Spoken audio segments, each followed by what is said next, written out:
The year was 2005 and I was a total newbie, entering the world of four-wheel driving, and I was doing my first solo trip, and I was in the Northern Territory. I'd spent a couple of days in Alice Springs and was now heading out to check out the East Macdonnell Ranges. You may remember in episode 1 that I'd done my first ever shakedown trip to gain just some experience in four-wheel driving, and that we got lost and ran out of daylight.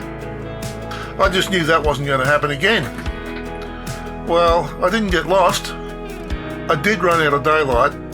I got caught in a flash flood, and yep, it was deja vu. What's that Boy Scout motto? Be prepared.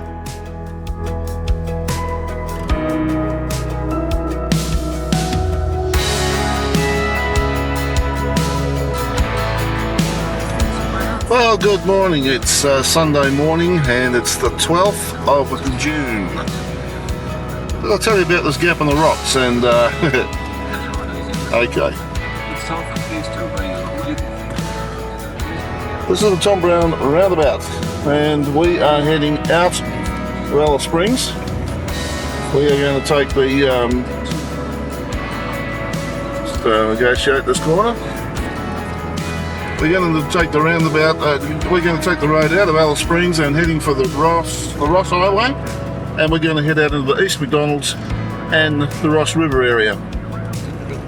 This could be a very interesting day.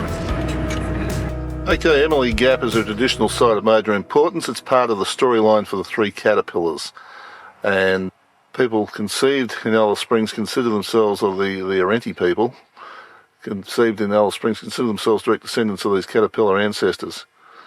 Apparently the story is recorded in a gallery of rock paintings within the Gapper. You wouldn't want it to drop down on you, would you? Stylized paintings on the rock face are of the old caterpillars Yapenyi,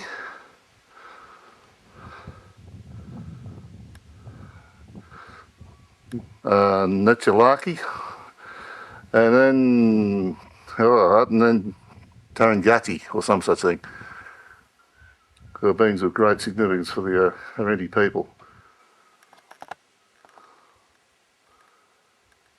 The painting is just there.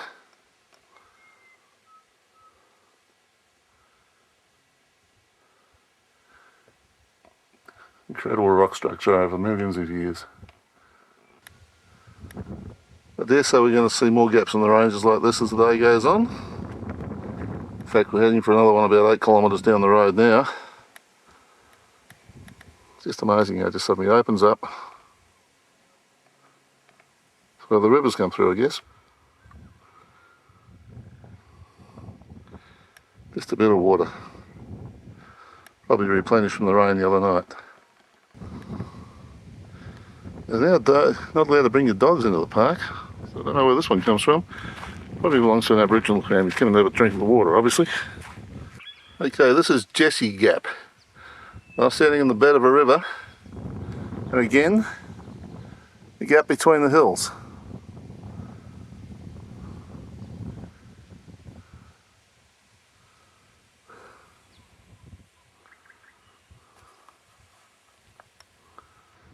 Okay, a little bit more Aboriginal painting here.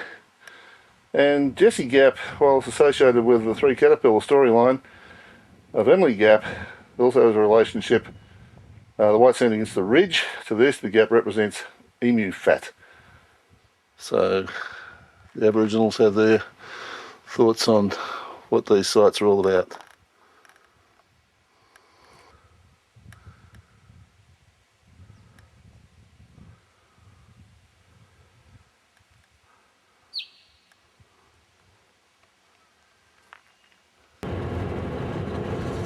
Macdonnell Ranges, so just go on and on, it's beautiful. We're in station country at the moment and we're just wandering through these. Beautiful. I didn't realise that the Macdonnell Ranges are as extensive as they are, and they cover a lot of ground, obviously.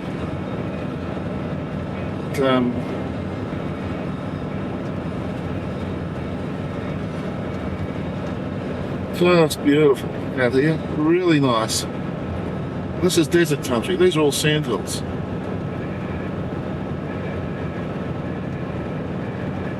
And the road narrows yet again. And we're heading for Corroboree Rock turnoff, which is about 1 kilometre away. I hope the 3D effect comes out just as well as it does looking at it. Jeez, it's nice here. Okay, this is Corroboree Rock. As part of the Eastern Parenti dreaming. Parenti usually makes its home in deep crevasses or burrows and rocky outcrops. It's mainly a ground-dwelling lizard but can climb trees when disturbed. And people lucky to see a hunting Parenti need not be nervous, for left alone it'll happily move off on its slow swaying walk. They feed on anything they can find: insects, reptiles, eggs, small mammals, birds and carrion. So let's keep going and see what we see. This is just some of the hills around this Corroboree Rock area.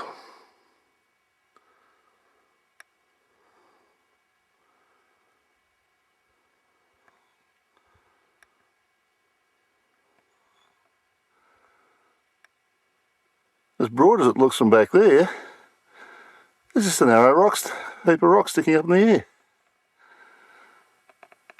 The tree's growing at the top, of course.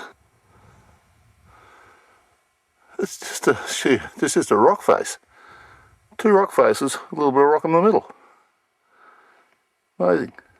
Corroboree Rock is part of the Bitter Springs Formation. It's about 800 million years old. It's the eroded remnant of a ridge running parallel to the heavy tree quartzite ridge to its north.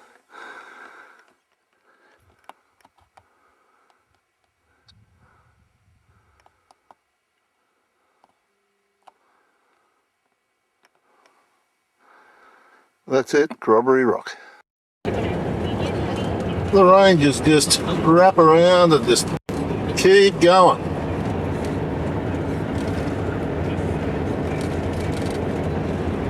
And there.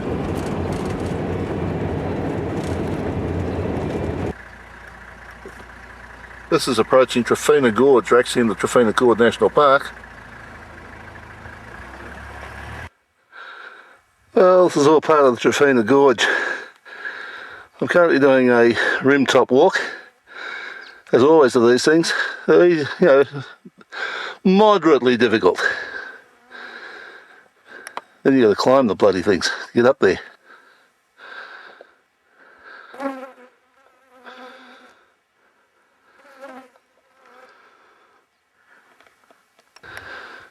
And of course that's the riverbed along through the bottom of the gorge. So it's caused it all. Looking straight back down the river.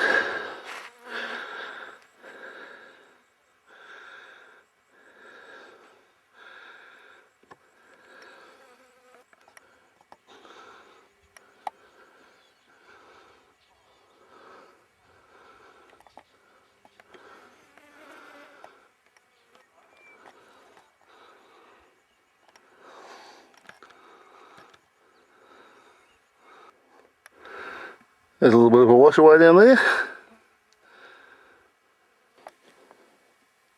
And now we go down back to the creek bed. I walk back the creek bed. This could be fun. These little signs point the way. That one's pointing the way back up there. That's where I've just come from. A lot easier coming down than it's going up. I'm glad I'm going this way, not the other way. But this is the way I'm going, so let's keep moving. Well, he who laughs last, laughs longest. I've got to go up there now. And to make matters worse, I just swallowed a fly.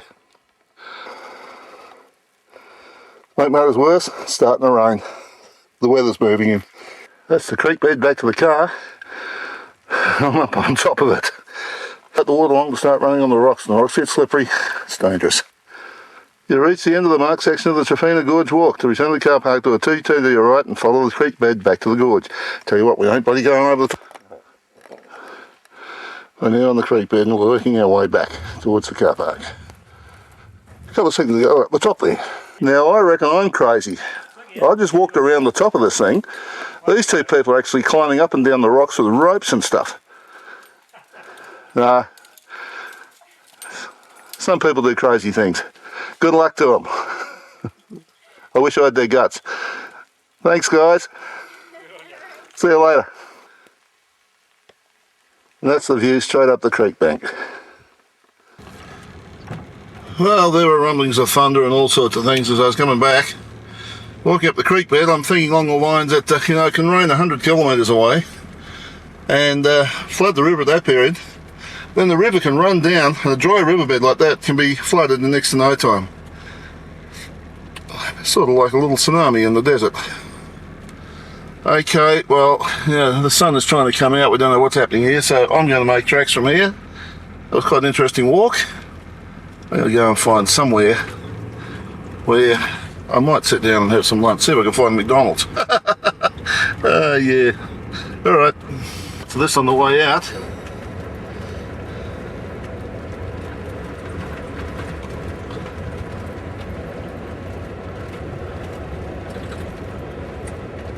Really quite rugged country. Yeah, this is the ghost gum, and grows through this area pretty well, and the white bark of the tree really does contrast with the red soil around the place. See where Namatjira got a lot of his ideas from. Gee whiz, look at that sky up there. Now when I was on top of the rocks up there, I could see the sky, and behind me it was sunny. The wind was coming from my back. Of course, where was it coming? Of course, it was coming straight up the creek bed. So it was being channeled by the gorge, which meant I wasn't able to accurately tell where the rain was coming from. It was certainly coming from in front of me. There was no doubt about that. A lot to learn about bushcraft in these areas, that's for sure. There were some 80 odd kilometres from Alice Springs. Terry Gill was obviously out riding his Harley and somehow or other got killed. And his family have erected this out in the middle of nowhere. And obviously his mates come out here as well. Fisher's Run. Amazing stuff. In Alice Springs, Will Hagen is with me here. Will, and I'm surprised you're not signing autographs. We are in station country. No, I just look. Got to be careful with all these horses and things that are wandering across the road here. Won several stages in the Dakar Rally this year, early this year. Started on New Year's Day. Can you imagine having a good New Year's Eve? Oh, I see. Starting off on 16. We'll take it nice and easy. We'll just wander out into the road. Should be right. No problems at all. There's a couple more up here as well. The scenery that they see, the challenges they undertake, from sand dunes to crossing rocky stuff to going through villages, very high speed stuff. She's right. Okay, Madala Gorge, turn up. 300 metres, that's where we're going. With this, oh dear, camel crossing ahead as well. Okay, so it's all happening, as one big-nosed Victorian commentator would say. Straight on, incidentally, is to Ross River, Homestead. And we're going up here, and guess what? It says four-wheel drive only. And it's 11 kilometres into Madala Gorge. On our way. Don't look at this weather though. Okay, through to the Madala Gorge Nature Park. Please close the gate. I'm going to get wet.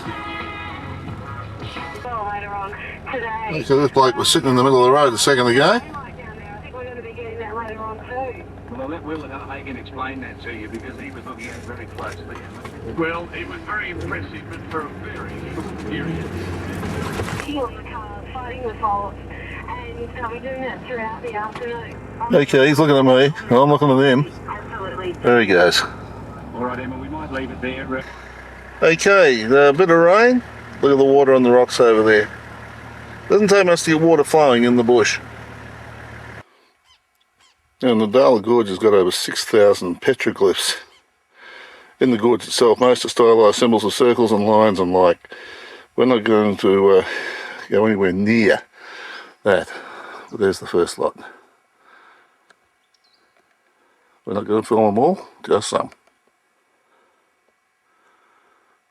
This is all part of the Dale Gorge.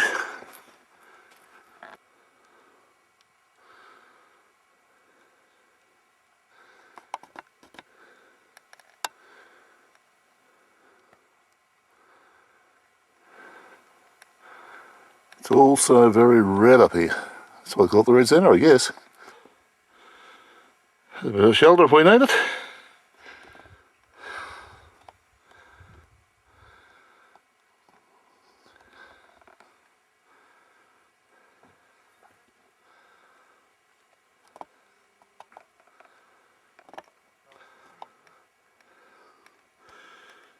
This is Indulia wattle, first collected by a botanist in 1966 here in the gorge.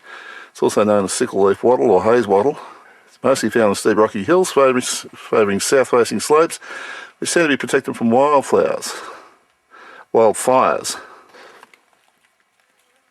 It's very rare. It's only found in a small area of the East Macdonnell Ranges, including here in this gorge, and hot wildfires are thought to be the main cause of the rarity.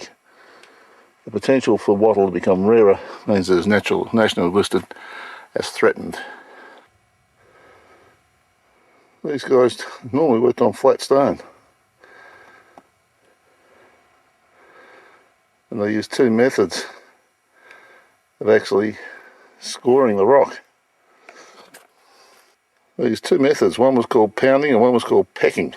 Pounded petroglyphs are usually simple designs with thick, shallow and ragged outlines. These were done by hitting a hard rock directly onto a flat rock surface. Pecking was done by holding a sharp stone against the rock and striking it with a heavier stone. This is the most common technique used in this gorge. What we're looking for is not easy to find. I mean, this to start with is gouged in a little piece of rock. That's not a big piece of rock. There's my water bottle alongside of it.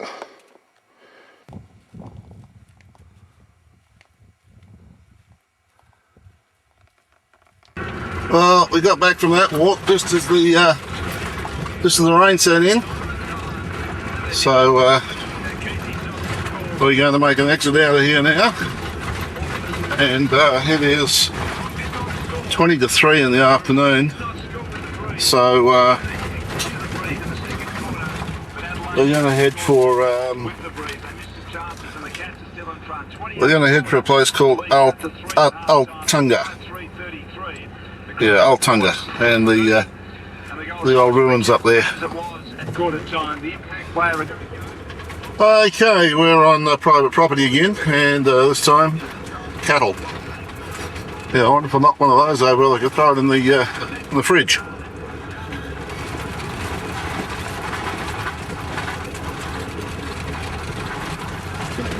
Meanwhile, look at the water that's on the road. Look at the skies. It's really come in today. It was a beautiful day when I left Alice Springs. Done 2 or 3 walks. Got wet a couple of times, but what the hell. But I think somehow there's going to be a couple of destinations are going to be missed. As in M-I-S-S-E-D. Well, you said the M-I-S-T. But we'll just see how the weather conditions are when we get to them. Just the total opposite to the Geelong. There's a rainbow right in front of us there. Look at that. Pot of gold just up the road. Ah, amazing stuff.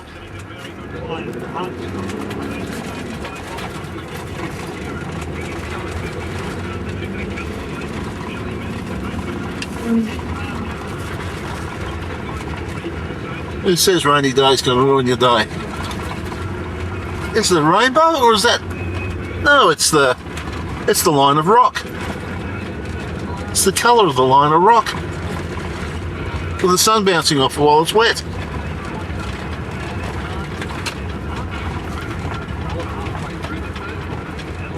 Amazing stuff. The water off the hills now. So all of a sudden, this rain has really made things look different all around. Fantastic.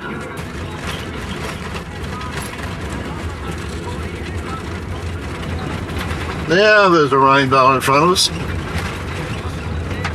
Let me tell you, this Arltunga piece of road, Arltunga road here What a glorious piece of countryside.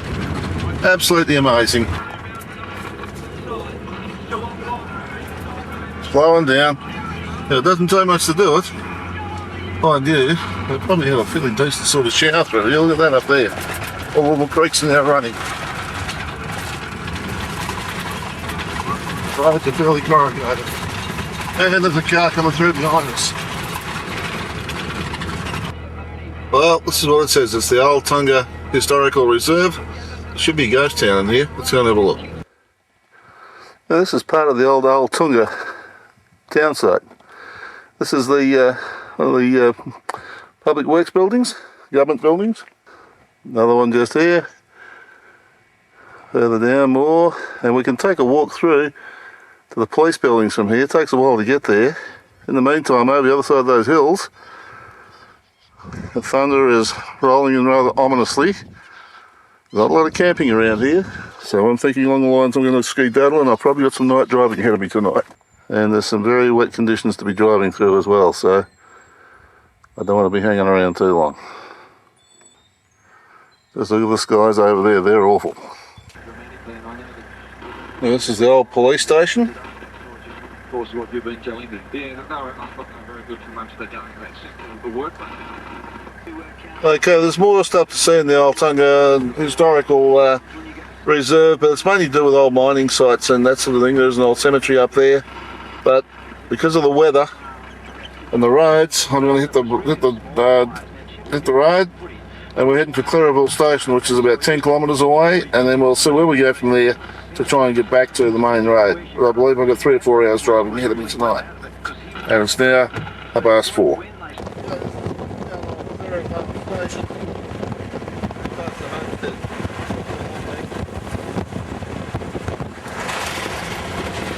Of course, we're travelling across the station country, trying to get back down towards the Stewart Highway. Now, this looks like a pretty firm gravel road, but let me tell you, it is slop. The back end of the car keeps wanting to catch up with the front end. I've got it in 4-wheel drive and still wants to do it. Look at this.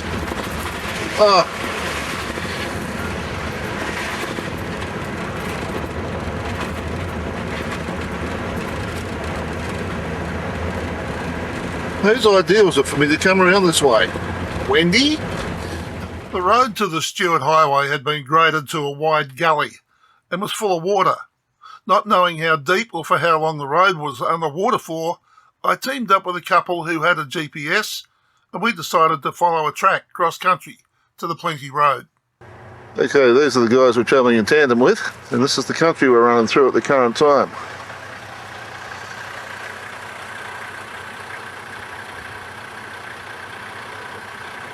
The sunset happening on the sky. The sky doesn't look too bad here now, but Fridays looked pretty ordinary earlier on.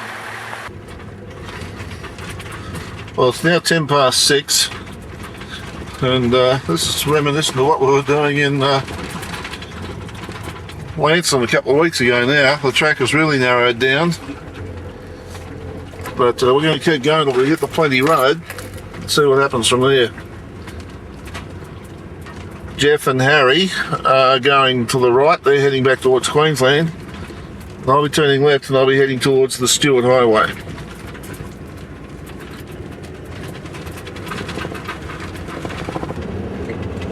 Right, it's 9:31 at night. Just 5 minutes ago we exited the 4-wheel drive track between Arltunga, whatever it was called, and the Plenty Road. This is the Plenty Road I'm on now. I'm about 100 kilometres short of the Stewart Highway, which is where I'm heading for now. This afternoon, as I mentioned earlier on, I abandoned plans to see any more sightseeing out there. It got very wet. You've seen some of the stuff that we actually had to drive through to get to here. The plan now is to get to the Stewart Highway, find somewhere to spend the night, get some fuel, maybe get some food, and then work from there. So I still could be driving for another couple of hours tonight. But it's been a very interesting day, and all that driving we did 2 or 3 weekends ago, I'm very, very much grateful for the fact that we did that, because it was very important for what happened tonight, that's for sure. Okay, good morning. It is Monday morning, and it's we're at Tea Tree. This is where I was aiming for last night. That bloke pulled in through the night. I never heard him come in at all. It's a big car park here, and we're just parked at the side of the road. Slept in the front seat last night. Not a lot here, but the roadhouse was shut when I got in just on midnight. So curled up on the front seat and had a few hours shut-eye. A very big experience yesterday, especially last night with that four-wheel driving bit. What adventures does today bring? Okay, just part of our history. John McDougall Stewart and William Renwick ascended and named Mount Sturt in April 1860. Later the name Mount Sturt was changed to Central Mount Stewart in honour of the explorer. Stewart's other companion on the expedition was Benjamin Head, and this is the Central Mount Stewart Historical Reserve. I'm assuming that is Mount Stewart over the back there. Okay, Central Mount Stewart. I suppose the main significance is the fact that it's a hill out in the middle of nowhere, where everything else is flat. If you enjoyed this video, there are over 400 more just like it on this channel. Subscribe and hit the notification bell, and we'll let you know when our next video is available. If you like this video, hit the like button, and maybe even leave a comment. If you weren't too impressed, then the dislike button tells us absolutely nothing. So tell us why, so that we can do something about it. Thanks for watching.